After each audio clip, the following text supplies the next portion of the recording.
Hello, everyone, and welcome to Movie Goodness, where we examine life through cinema here on the KB Radio Network. I am your host, Kevin Reed. Welcome, everybody, to the show. I am excited, in a sense, to talk about this. Not because this is a subject that I'm passionate about or anything like that, but I'm excited because I finally got caught up with the culture, I guess, with pop culture, because apparently this has been going on for about 4 years, and I knew nothing about it. Now, granted, I never proclaimed to be the knower of all that is going on in the world, but this is something that's kind of right up my alley, with true crime and documentaries and things of that nature. I watch those things ad nauseum, especially over the weekend. Like on a Saturday, 9 times out of 10, I'm watching a documentary on a Saturday, or a few documentaries. I'm on investigative discovery, or watching a Netflix documentary or things of that nature.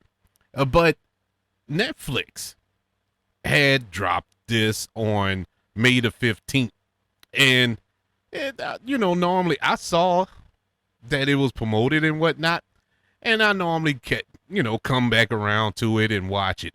But then I started seeing this subject pop up on my feed all of a sudden. A lot of people were talking about it and theorizing about it, and I'm like, what is this? And so I had a little time on my hands. I decided to click on Netflix and watch The Crash. And this was a documentary that explores this crash, of course, that killed two young people, and the one person that survived in the car went to prison for murder. So it's a intriguing topic. Intriguing. I was like, okay, I'll check it out. And I watched it, and then I got caught into this rabbit hole. I went into my investigative skills and started looking it up, and I noticed that I'm late to the party. I'm late, and I mean late.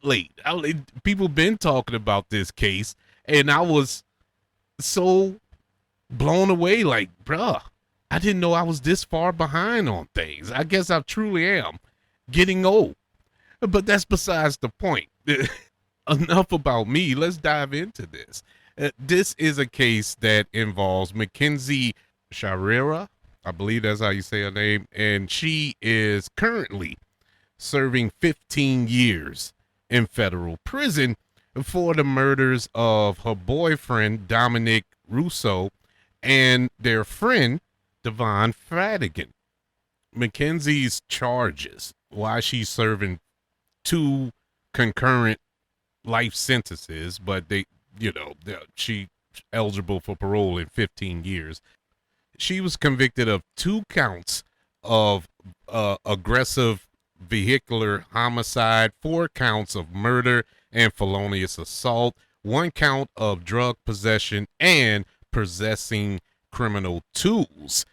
When I first started watching The Crash, granted, I'm going into this blind now. I didn't know the case. I didn't know anything about anything.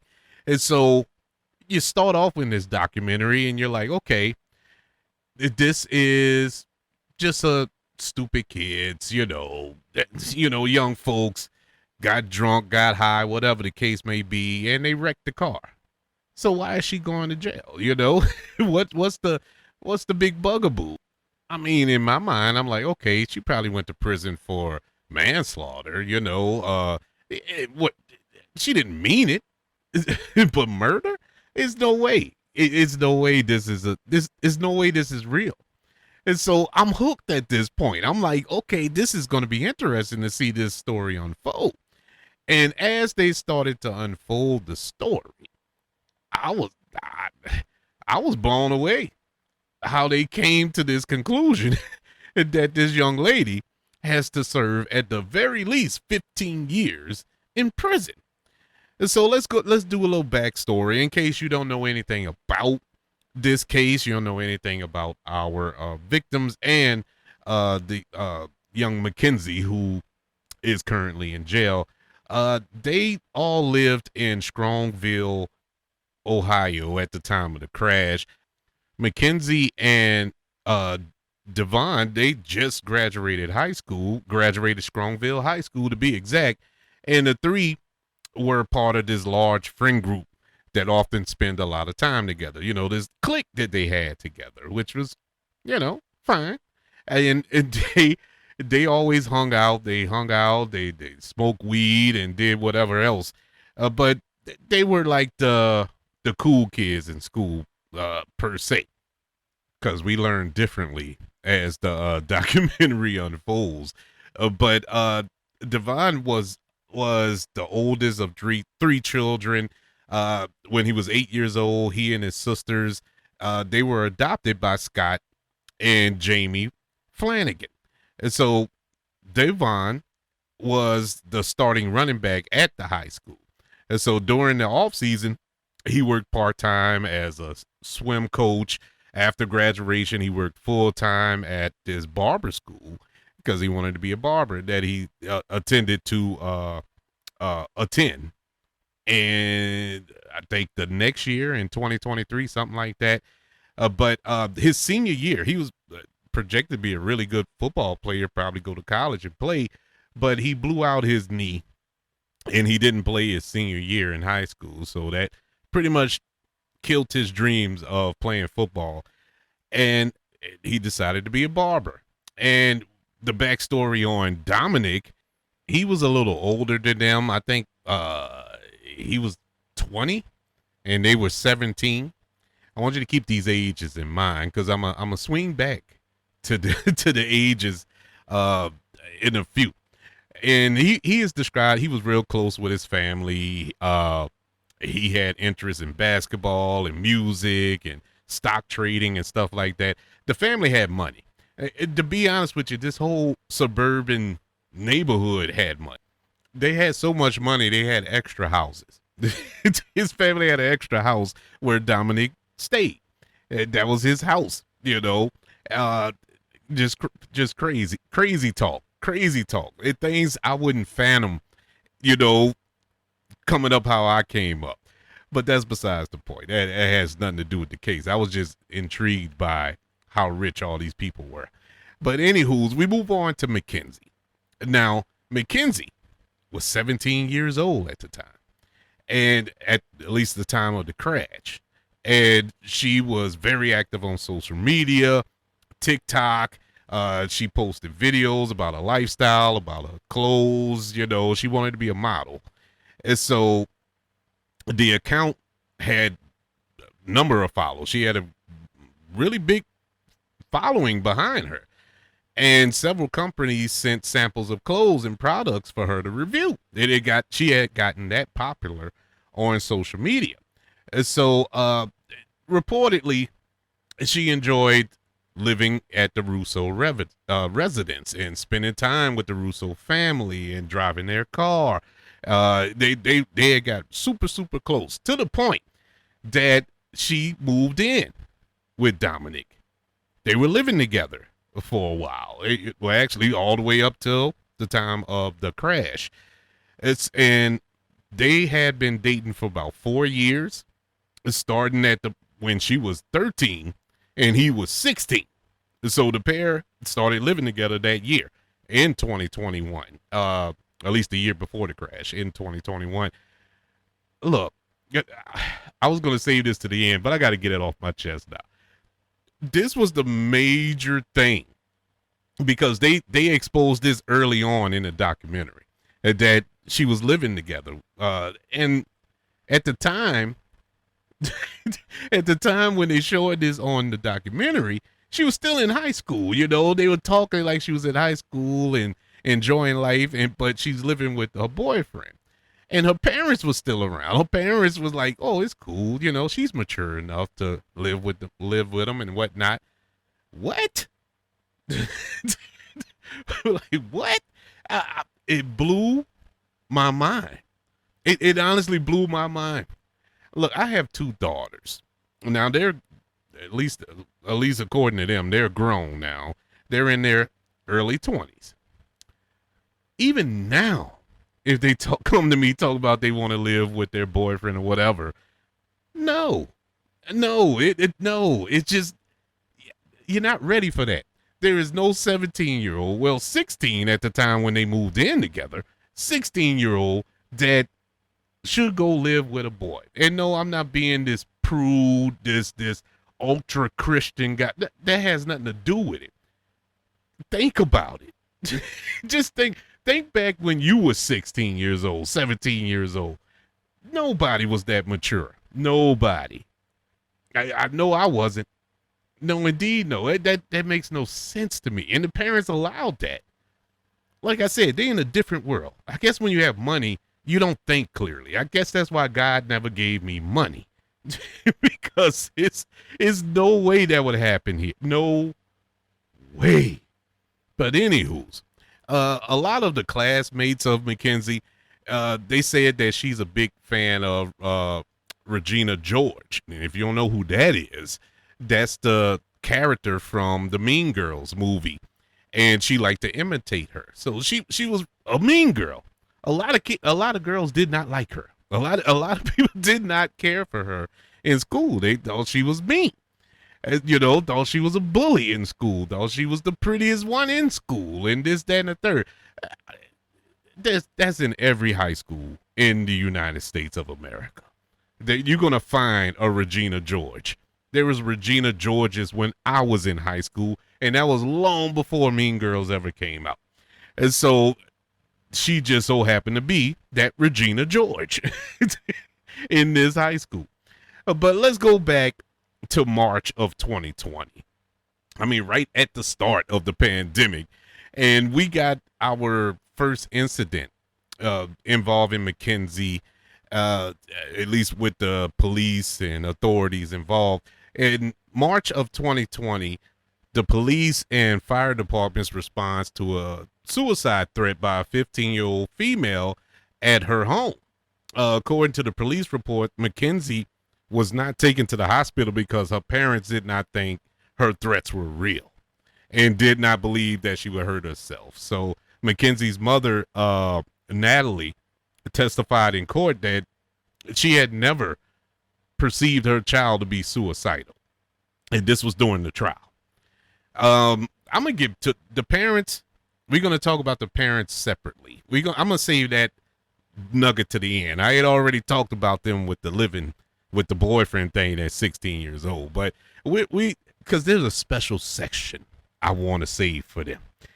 Anywho's, according to Dominic's brother, the couple had frequent conflicts and had broken up and reunited multiple times like most teenagers do.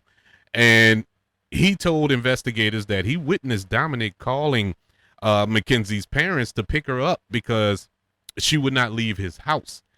A video, which is shown in the documentary that Dom took, he filmed and this was days before the crash, and Mackenzie was threatening to break into the house and key his car and all this other stuff if he wouldn't open the door.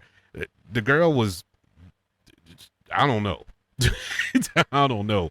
Dom's mom, Christine, she said about 6 months before the crash, the relationship between Dom and Mackenzie experienced tension yet again, including multiple claims that Mackenzie severely abused Dom.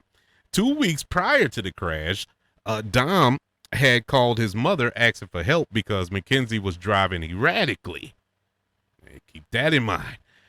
She sent a family friend to pick up Dom, and who later told police he heard Mackenzie screaming, "I'm going to wreck this car right now," and saw Mackenzie hitting Dom with her bare hands. And so there's prior incidents that are linked to this crash that took place that took the lives of Dom and Davion. And so the breadcrumbs were there for the police to pick up on, like, okay, this might have been intentional. But once again, I'm still on that skeptical train because, okay, but she's in the car too. she's driving the car. If you're gonna kill him, and the friend is in the back seat, and so if you're mad at Dom, I'm gonna say like I'm a friend, and I've been in a car with a couple who was arguing, and I politely asked them in the middle of their argument, please pull over. And this was when I was, this is when I was about 18, 19. I'm like, pull over, man. And just pull over. Let me out. I'll walk. I don't want to get in your business. I don't want to be, because he was driving crazy because he's mad. He was driving crazy. And so I'm like, man, just pull. I'll walk. Memory serves, I don't think he pulled over. I think he calmed down and started driving like a normal human being. But the point is, I've been there. And she should have looked around and said, okay, at least I'm not going to do nothing while he's in the car. But once you see red, and you know when you get mad, if you see red, you don't care who's in the car. Your mama could have been in the car. She probably would have did what she did. Anywho's, let's fast forward to the actual crash, the one that took the lives of young Dominic and their friend Davion. On July the 30th, 2022, Mackenzie, Dom, and Davion, I struggle with the name because the I always throws me off, but they were spending time together just hours before the crash, approximately around 10:15 at night. They attended a graduation party held at their friend Kelly's house, one of Mackenzie's friends. And so around 11 o'clock, the trio drove to the house of their friend Paul, where they listened to music and smoked weed and partaked in all those good stuffs. And they stayed there until early the next morning on July the 31st, and they left about I think they said about 5:30 that morning, and about 5:34 that morning, CCTV cam captured Mackenzie's 2018 Toyota Camry slowly turning right onto Pearl Street, off of Pearl Street onto Progressive Drive. 1 minute later, a second camera captured the car speeding with lights on at the end of Progressive Drive. The car crossed another street and it accelerated past a building where the corner of the brick wall actually hit the passenger side of the car. If you look on Google Earth, and I tried this doing my research, and it's true. If you look on Google Earth, the 2022 version, you can still see the impact at the corner of that building. It's seen a blue plastic sheet covering that wall. The car, it was traveling over 100 miles per hour when it crashed.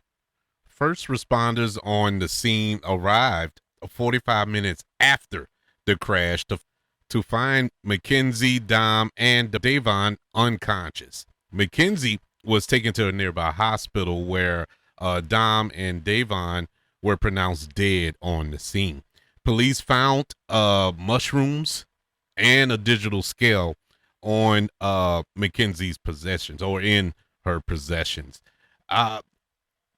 Witnessing, I watch a lot of body cam footage. I'm obsessed with it lately. I don't know why I watch it. My wife and my kids like, oh my God, I'm so tired of hearing police sirens. And you're, because they know I'm watching body cam footage. So I'm watching this wasn't foreign for me when the police showed up, and their reactions is something I never seen before. And I watch a lot of body cam, and that was disturbing when that officer had cut away the airbags from the window, and he looked in the car, and his reaction was just, it tore me up.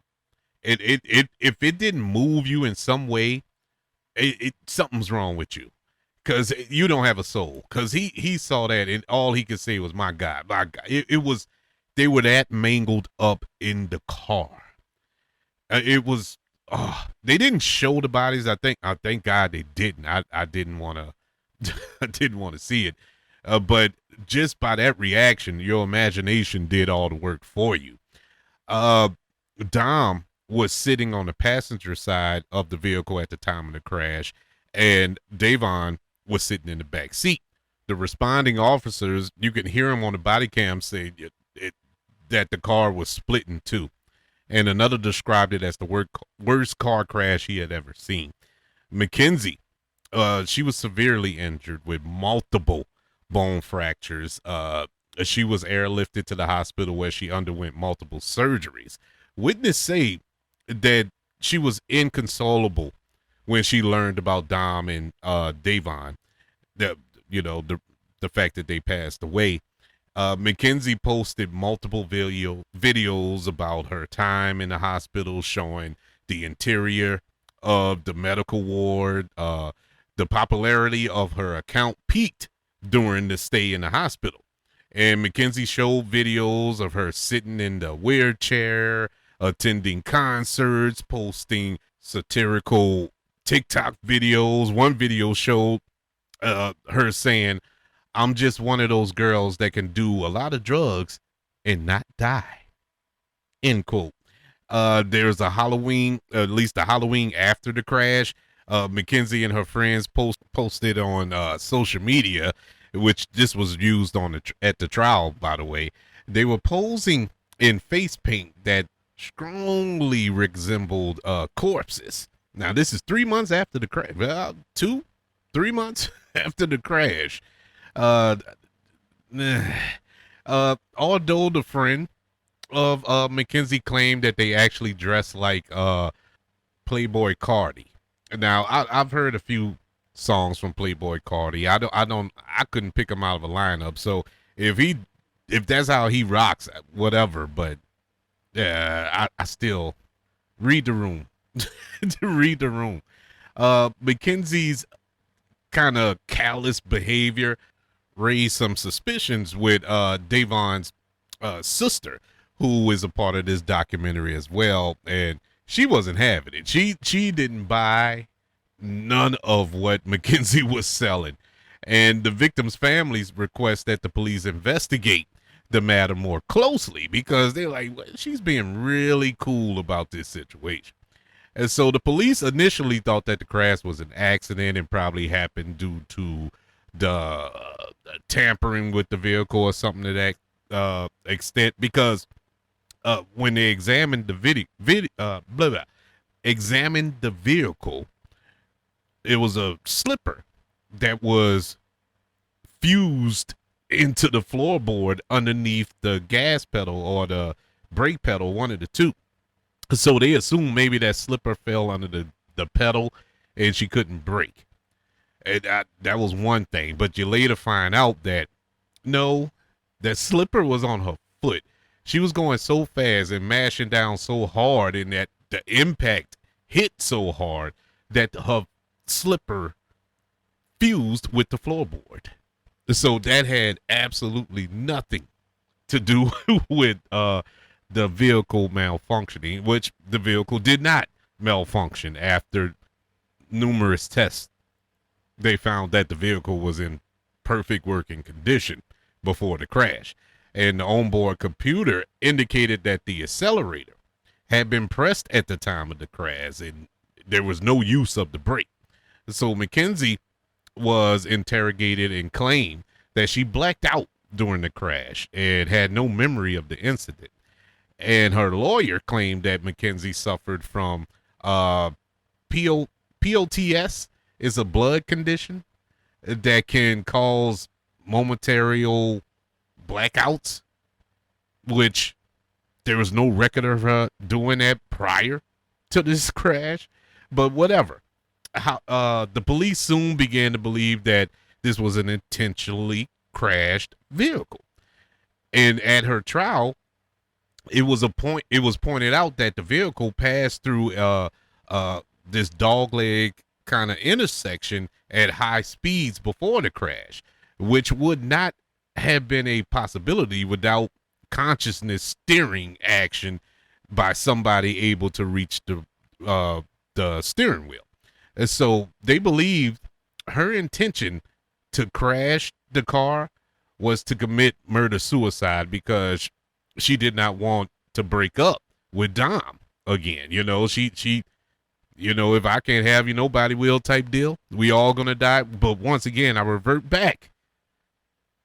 Davon's in the back seat. You're not thinking clearly here. What he has to do with it? You know what I'm saying? And so the police tracked GPS data from her device and discovered that she had visited the area before the crash scene 3 days before the incident, likely as preparation for the crash. So let's get to her arrest. This took place on November the 4th of 2022. The police had gathered enough evidence to arrest Mackenzie shortly after her discharge from the hospital. Mackenzie was charged with 17 crimes. That included the 2 counts of aggressive murder, 1 count of drug trafficking. They were throwing the book at her. Body cam footage of the arrest was released last year in 2025, showing an officer handcuffing Mackenzie as she cried. Mackenzie's lawyer, James McDonald, chose a bench trial, which a judge determines a person's guilt rather than a jury trial. On August 14th, 2023, Mackenzie was found guilty on charges of felonious assault, murder, aggressive vehicular homicide, drug possession, and criminal tools possession. The judge, Judge Nancy Russo, who is not related to Dom, even though they had the same last name, she said that Mackenzie's actions were premeditated, calling her a hell on wheels. And the prosecutor said Mackenzie had no remorse and showed social media videos of her dancing at Halloween as evidence, as I mentioned earlier. And on August the 21st, 2023, the sentencing phase of the trial began. Davion's sister, she asked the court to give Mackenzie the longest possible sentence they can give her. Dominic's mother told Mackenzie that she would be thankful she is still alive and has a future. Mackenzie was sentenced to life in prison with the possibility of parole in 15 years. She received 2 life sentences in prison terms, one for murdering Russo, the other one for killing Davion. They were to be served concurrently, which means at the same time. It wouldn't be back to back. It's not 30 years. It's at the same time. The judge also permanently suspended her driver's license, which, I guess they do that for giggles, because if she goes spend the rest of her life in prison, she won't be driving nothing. But I get the gist of it. Mackenzie also read a statement in court, before her sentencing, which was the most lame apology you ever want to hear. If she would have read that, had that been a loved one of mine in the car that died, I probably would have jumped over the little barricade thing. I honestly, and it just slapped her to sleep, because you're not gonna sit there and try to gaslight me. It was the lamest apology. At least put some emotion behind it. There was nothing behind it, and plus she was reading off a piece of paper. She didn't do herself any favors. She really didn't. On September the 25th, 2023, Mackenzie's legal team appealed the decision, alleging that there was not enough evidence of a trial for conviction and that multiple clerical errors had been made during the trial. The appeal was denied. They filed a second appeal in April of last year, of 2025, and Judge Russo also denied that appeal, saying that it was filed untimely. And let me get into that. Now, this wasn't in the documentary, but this was part of my research. The reason that appeal was denied, the second appeal, and the reason he said it was untimely, it was too late. The deadline had passed. You know when the deadline for the appeal? They filed it on April 24th. The deadline was April 23rd. It was one day off of why of when they should have filed that appeal. And they tried to justify it, at least her being Mackenzie's attorneys, that there was a leap year in between there. So it was like an extra day that should have been added on to it. And the judge was like, nah. Nah. As of March of this year, 2026, the Court of Appeals upheld Judge Russo's decision to deny her appeal. Mackenzie is currently incarcerated in Ohio Reformatory for Women. Her parole hearing is scheduled for October the 29th, 2037. Man, let me just say this. I watched the documentary. I read a lot of articles, and this is just in one day. After I read it, I'm telling you, I went down. That was it. That was it for that day. For 24 hours, I was consumed with this case because I was curious. Am I reading this wrong? Because once the documentary went off, yes, the girl she's still alive, but she's an idiot. She was an idiot for what she did. And she has said that she isn't innocent, but she's not a murderer either. And I kind of follow that mold. I think, yes, she did commit that crime. She did drive that car into that building and kill two good friends of hers, one being a boyfriend. There's no denying that. There's no covering that up. But intentionally, you got to prove intent here. And the fact that she didn't let up off the gas pedal, yeah, there's intent there. There's a history of her being violent, at least with her threats, suicide attempts or threats. A lot of that is there, but I'm still in my heart, no matter what's in front of me here, I still in my heart feel that I don't think she intended to kill them. I think more went down in that car. That's not being said.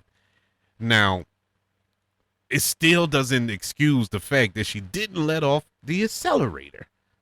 She did not let off that accelerator.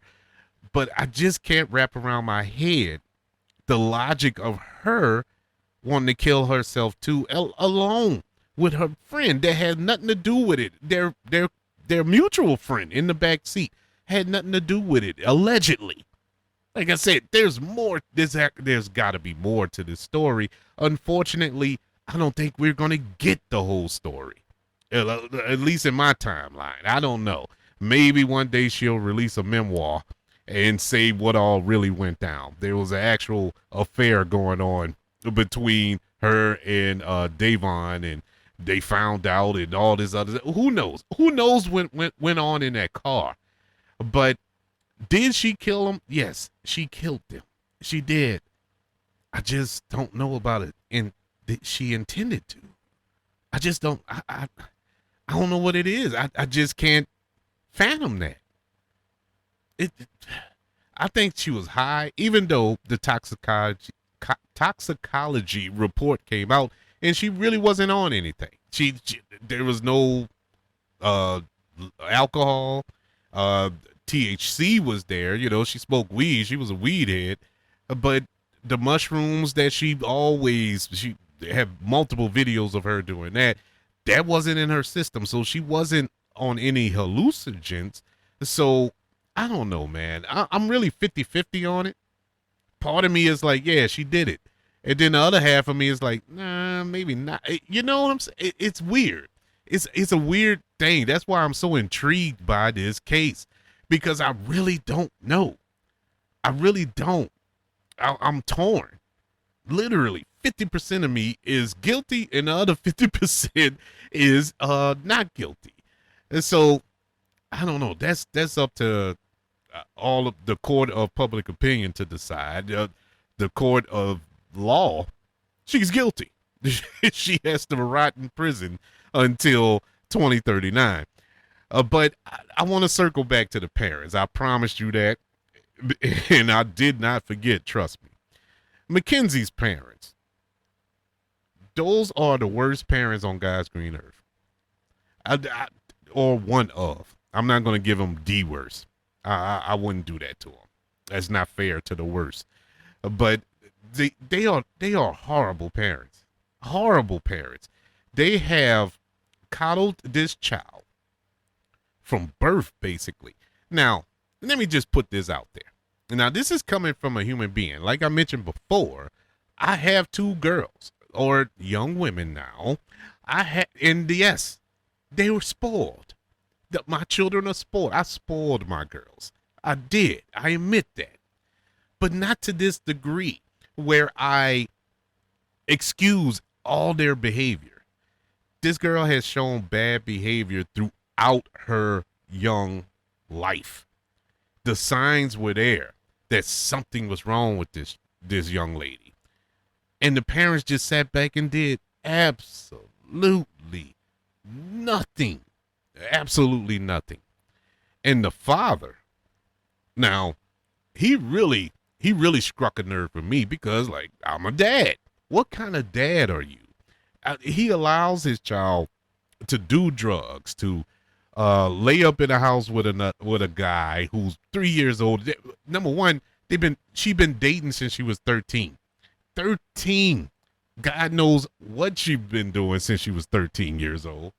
But that's a mute point at this juncture. Let me tell you what happens when you allow your young child to live that way. When you pretty much usher them into this lifestyle.